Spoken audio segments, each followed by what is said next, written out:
Bon matin, c'est Magic Nurse. Aujourd'hui, nous allons parler de l'immigration, les différentes étapes de l'immigration. Euh, Il y a beaucoup qui veulent immigrer, mais qui ne savent pas vraiment les différentes étapes qu'il faut franchir pour l'immigration.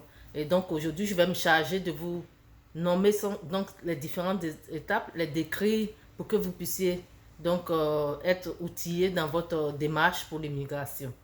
D'abord, la première chose, c'est en fonction de quel statut tu veux immigrer. Est-ce que tu veux immigrer en tant que travailleur qualifié? Travailleur qualifié, ça veut dire quoi? Ça veut dire que tu es déclaré à la CNPS pour le secteur privé ou tu es déclaré à la CGRAE pour les fonctionnaires. Fait que c'est selon ça. Ou bien, est-ce que tu veux immigrer en tant qu'étudiant étranger au Canada? Ou bien tu veux immigrer en tant qu'entrepreneur ou bien tu veux immigrer en tant que visiteur, cela dépend donc du statut en fonction duquel tu veux immigrer. Ensuite, une fois que tu as déterminé ton statut, il y a une première évaluation que tu dois faire. Et cette évaluation, donc, c'est pour déterminer ton admissibilité. C'est-à-dire si tu es admissible pour l'immigration. Donc, c'est la première étape la deuxième étape donc que tu vas réaliser. Et il y a une liste au niveau du ministère de l'immigration et de la communauté culturelle au Canada. Il y a une liste donc de différents métiers, des différents statuts qui peuvent immigrer. Ensuite, une fois que tu as déterminé ça, il y a deux procédures. Il y a la procédure pour le Québec et il y a la procédure pour le Canada. Le Canada, c'est l'entrée express. Et le Québec, c'est l'entrée avec le CSQ. Le CSQ, c'est quoi? C'est le certificat de sélection du Québec. Et donc, c'est ces deux procédures-là. Maintenant, en fonction aussi de si tu es étudiant étranger, il y a aussi cette procédure-là. Si tu es aussi entrepreneur, il y a une autre procédure donc pour les entrepreneurs. Fait que c'est ça. Ensuite, une fois que tu as fait cette première admissibilité-là, tu vas passer maintenant à la deuxième étape. Pour ce qui est de la sélection du Québec, d'abord, tu vas, le cabinet va faire ton évaluation initiale pour voir si tu es admissible ou bien toi-même tu fais ton évaluation selon la liste des métiers admissibles. Ensuite, tu vas passer le test de français. La deuxième étape, donc, c'est le test de français. Une fois que tu as fini de passer le test de français, si tu es admis, on passe à l'étape suivante. Et l'étape suivante, c'est quoi? C'est l'examen médical. Avant, comment ça se faisait? C'est qu'on attendait au dernier moment pour faire l'examen médical. Et moi, je pense que c'est bien pensé maintenant parce que là, tu as la possibilité de savoir dès le départ que tu n'es pas admissible au niveau médical et donc ton processus s'arrête. Mais avant, on était obligé de faire tout le processus et c'est à la fin que soit pour raison médicale, tu ne peux pas immigrer. Et ça, je trouvais ça vraiment injuste. Donc, ça a été corrigé. Donc, dès le début déjà, tu connais ton statut médical. Si tu ne peux pas immigrer, ben là, la procédure s'arrête. Et donc, après ça, une fois que tu as fait l'examen médical, que tu es admissible avec ta famille, tout le monde le fait. Une fois que tu es admissible, donc, l'étape suivante, c'est le CSQ.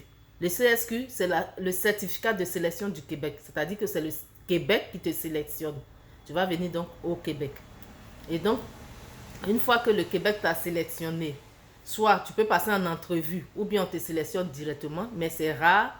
Donc, forcément, la plupart du temps, on passe en entrevue. Et donc, une fois que tu es passé à l'entrevue, que tu es admissible, ça va être donc la dernière étape où on va envoyer tes documents, on va envoyer les passeports de ta famille et toi, donc au Sénégal. Au Sénégal, donc, si tu es admis, on va maintenant délivrer le visa. Et une fois qu'on t'a délivré le visa, c'est la dernière étape. Donc, tu peux rentrer maintenant au Canada. Et c'est la même chose pour l'entrée express. L'entrée express, c'est pour les travailleurs qualifiés aussi. Les travailleurs qualifiés, c'est-à-dire ceux qui sont déclarés à la CNPS pour les travailleurs du privé et ceux qui sont déclarés aussi à la CGRAE pour les fonctionnaires. Donc, une fois qu'on vous a sélectionné aussi, l'entrée express, c'est que ça se passe plus vite.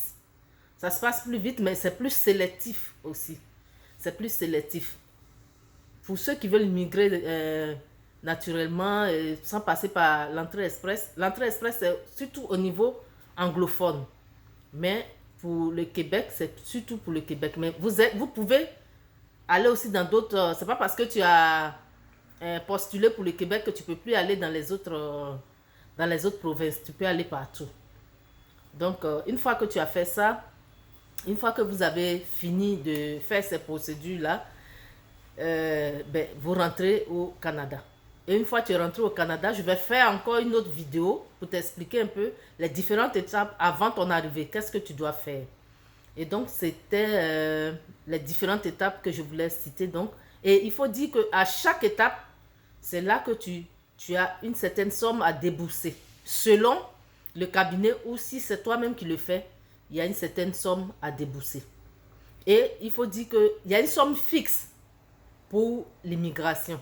Mais ce sont les cabinets d'immigration qui ajoutent souvent leur marge qui fait que le prix est élevé. Et moi, j'ai eu la collaboration de Préférence Immigration Canada qui m'a beaucoup aidé pour élaborer donc ces différentes étapes. Je voudrais donc lui dire merci. Et j'invite, c'est un cabinet qui est vraiment sérieux. J'invite tous mes amis, tous ceux qui veulent immigrer, à passer à travers ce cabinet, la Préférence Immigration Canada. Ils sont très sérieux et fait que je vous les conseille. Donc, c'était mon sujet de ce jour. Je vous invite, ceux qui peuvent me contacter en inbox, je peux vous donner encore d'autres renseignements. Mais je ferai encore d'autres vidéos pour vous expliquer les différentes étapes. Hein? Quand vous avez fini cette étape-là et que vous devez venir, qu'est-ce qu'il y a à faire? Je vais donc vous faire d'autres vidéos pour vous expliquer cela. Bye bye!